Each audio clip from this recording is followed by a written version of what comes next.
Que se concreta hoy, un día fundamental para Saladillo, para la educación de Saladillo y la región. Agradecer a todos los docentes que están presentes, afiliados, no afiliados, estudiantes del Instituto Superior de Formación Docente número 16 de Saladillo, en el marco de lo cual nosotros pensamos esto de esta excelsa profesora que es la magíster Rebeca Anijovic, que hoy nos distingue con su presencia. Agradecer también al señor Intendente Municipal de Saladillo, que puso a disposición un vehículo para trasladarla, al subsecretario de Cultura, que también participó en esto muy gentilmente. Yo creo que hablar de heterogeneidad, de diversidad en las aulas es un tema de actualidad y cada vez más muy profundo, con muchas connotaciones socioculturales, socioeconómicas, connotaciones que hacen también a la propia problemática de cada alumno, y es un desafío para todos los docentes. Nosotros nos damos por satisfechos con que esté esta profesional de la educación argentina y latinoamericana, y me parece que no es un día para la Unión de Educadores extendernos demasiado más, sino para darle la palabra a Rebeca Anijovic, que la dejo con ustedes, y le agradezco profundamente tu presencia, Rebeca, le agradezco a Moni, le agradezco a Silvina, la organización desde la Comisión de Educación de la Unión de Educadores de Saladillo. Rebeca, ¿por qué esto de aulas heterogéneas? Bueno, en principio gracias por la invitación. Me gusta estar cerca de los docentes, así que gracias por invitarme. El tema de la heterogeneidad es una preocupación, digamos, de los últimos años, por lo menos en lo que es diseño curricular y lo que pasa concretamente en las aulas. Nosotros venimos de un país donde la escuela se constituye una escuela homogénea, la generación del 80, Sarmiento, una escuela igual para todos los inmigrantes, y la verdad es que es difícil decir que hay un aula homogénea, porque ningún integrante de un grupo, digamos, si nosotros hiciéramos simplemente un ejercicio acá, yo les preguntara a cada uno de ustedes, por ejemplo, qué cosas les interesan, seguro que no habría un grupo homogéneo de periodistas aquí. Entonces, reconocer que las aulas son heterogéneas, no son homogéneas, que cada uno de los alumnos que está sentado en un aula tiene intereses diferentes, tiene estilos de aprendizaje diferentes, tiene modos de aprender diferentes, tiene tipos de inteligencia diferentes, tiene ritmos de aprendizaje diferentes, implica para un docente pensar en que la enseñanza no puede ser igual para todos. Eso tampoco significa que si yo tengo 35 alumnos voy a pensar en 35 propuestas, porque no me da la vida para hacerlo. Pero sí puedo pensar en, ¿vieron como el menú de un restaurante? El chef no va y le pregunta a cada uno, ¿y usted qué quiere comer? ¿Y usted qué quiere comer? ¿Y usted qué quiere comer? El chef ofrece una propuesta con algunas alternativas, y lo que hace la gente es elige entre las opciones. Rebeca, perdón, hablando de heterogeneidad clara y concreta como la explicás, me voy un poquitito más al fondo y digo, ¿es tan desastre la educación como se escucha decir a diario a funcionarios, a gente del común? ¿Es tan desastroso el estado de la educación en nuestro país? A ver, yo en principio no adjetivaría con desastroso. Bueno, eso es lo que se escucha. Sí, digo, por eso, mi opinión. Yo creo que, como pasa en cualquier país, tenemos de todo. Tenemos proyectos educativos buenísimos y proyectos malísimos, tenemos excelentes docentes y docentes que no son tan buenos, tenemos ideas de lo que hay que hacer, que algunas son buenas pero impracticables, tenemos ideas buenas y practicables. Yo creo que tampoco podríamos hablar de homogeneidad de un sistema educativo. En cada provincia, en cada pueblo, en cada región, o sea, yo estuve conversando un ratito con los colegas aquí, me contaron una realidad, el jueves pasado estuve en Bahía Blanca, me contaron otra realidad, y así sucesivamente. Yo creo que eso es bueno en algún lugar, digo, porque eso significa pensar lo que necesita cada lugar, pero al mismo tiempo necesitamos pensar cómo formamos un ciudadano argentino independientemente del lugar donde ese alumno se forme. ¿Qué lugar ocupa, Rebeca, los directivos en esto de gestionar aulas heterogéneas? Bueno, para mí los directivos, digo, supervisores y directores de escuela, digamos, las cabezas, para mí ocupan un lugar muy importante. Si uno mira dos escuelas que tienen la misma conformación de población, los mismos problemas, los mismos recursos, y uno se pregunta por qué la escuela A funciona bien y la escuela B no tan bien, y una respuesta es la cabeza. Yo creo que los directivos tienen una responsabilidad muy importante en la conducción de sus colegios, en generar mejores climas de trabajo, en generar modos de comunicación donde todos los alumnos estén incluidos, en generar vínculos con la comunidad. Y si lo hace la cabeza, es muy probable, y obviamente trabaja con sus docentes armando equipos de trabajo, es muy probable que la escuela funcione mejor. Cuando no hay una cabeza preocupada por estas cuestiones, bueno, también pasa en la escuela lo mismo para abajo, ¿no? Entre esas heterogeneidades, ¿cómo es el abordaje para la violencia que existe en el aula entre los educandos, digamos, y la violencia de los docentes? Es decir, que también ejercen violencia. Como decías recién, no son todos igual, pero hay docentes que ejercen violencia.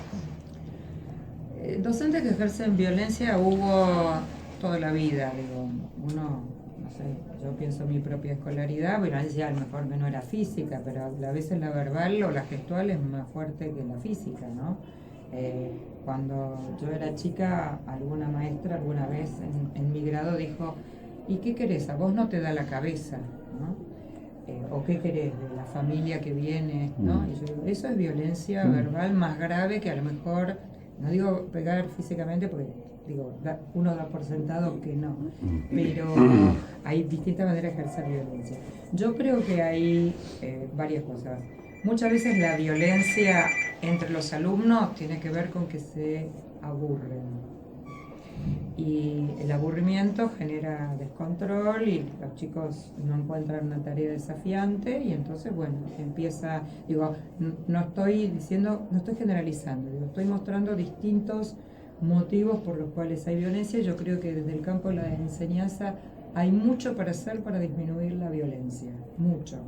No quiere decir que la resolvemos, pero que podemos bajar niveles de violencia adentro de las aulas muchísimo. ¿Y dónde radica dentro del aula precisamente el hecho de lograr una clase exitosa?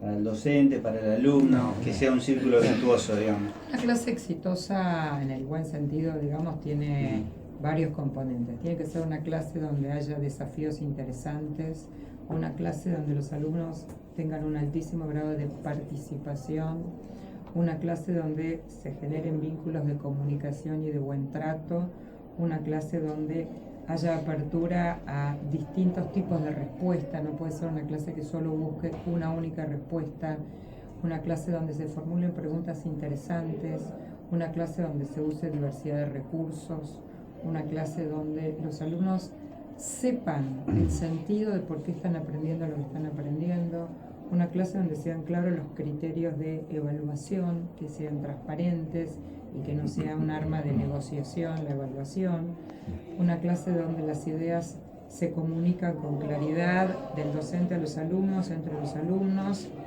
una clase donde el docente comparte los objetivos y los estándares a alcanzar con los alumnos. Todo eso es una buena clase. Hay muchos docentes que pueden hacer eso, pero hay muchos docentes que no lo hacen porque no se los han enseñado tampoco. Y entonces uno dice, si yo quiero esta moneda de cambio y yo quiero una buena clase, mi primera pregunta es si te di antes elementos para que vos sepas hacer una buena clase. Y en este sentido, nosotros para pedir rendición de cuentas tenemos que primero haber dado. Y eso vale para un maestro, para un director y para un alumno. Yo no te puedo pedir que rindas cuenta de lo que aprendiste de algo que yo no te enseñé. Y esto en todos los niveles educativos. Y hay muchos docentes haciendo muy buenas clases. Y creo que también si se compartieran más, es decir, si yo tengo una buena clase, ¿quién más la ve? Además, bueno, ¿cómo hacemos para armar redes? Que por supuesto la tecnología hoy nos ayuda. Armemos redes donde los docentes se intercambien, aunque no estén físicamente en el mismo lugar. compartamos buenas clases, compartamos. Si yo puedo aprender de mi compañera, y en ese sentido digo, vuelvo a los directores. ¿Cuántos directores permiten que un docente observe la clase de otro y aprenda? Porque yo tengo mucho para aprender de mis colegas y mis colegas de mí. Abramos la puerta de las aulas, vieron, son medio sagradas, se cierra y uno dice que sea lo que Dios quiera adentro. Y no es así, las puertas del aula tienen que estar abiertas y yo puedo entrar y mirar lo que hace mi colega y aprender, y mi colega aprender de mí. La docencia es hoy hablábamos, ¿no?, hace un ratito. ¿Ustedes se imaginan un médico que sale de la formación médica y no hace residencia? No le dan el título. Es decir, aprender al lado de uno que sabe más. Con la docencia no pasa eso. Los docentes deberíamos terminar nuestra formación e ir un año a trabajar con un docente que sabe. Una tutoría. Exactamente, un trabajo conjunto con alguien más experto y entonces al otro año salir solito al ruedo. Si los médicos que estudian una profesión donde el riesgo de vida ya lo sabemos, pero ¿por qué no hacer un proyecto donde la docencia también tenga una posibilidad de formarse en el campo, en la práctica, al lado de otro? Bueno, entonces yo creo que una buena clase también se aprende, y se puede hacer, y se aprende de un colega, y se aprende en un instituto, y después se practica, y se analiza, y se piensa sobre cómo fue la clase, ¿no? Hay instituciones en donde no hay horas institucionales, horas disponibles de los profesores para compartir estas experiencias, el conocimiento.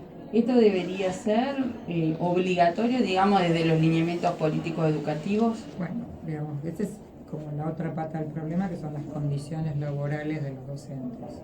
Y en ese sentido tenemos mucho para cambiar en nuestro país.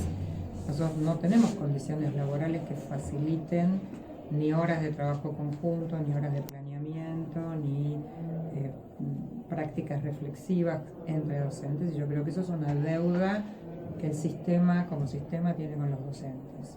Los docentes necesitamos tiempo para pensar, tiempo para planificar, tiempo para intercambiar con otros. A veces es cierto que, aún con las restricciones que tenemos, hay directores que lo logran. Y eso, digo, es como todo el tiempo, si uno dice, bueno, espero que cambie el sistema, mientras tanto hago algo.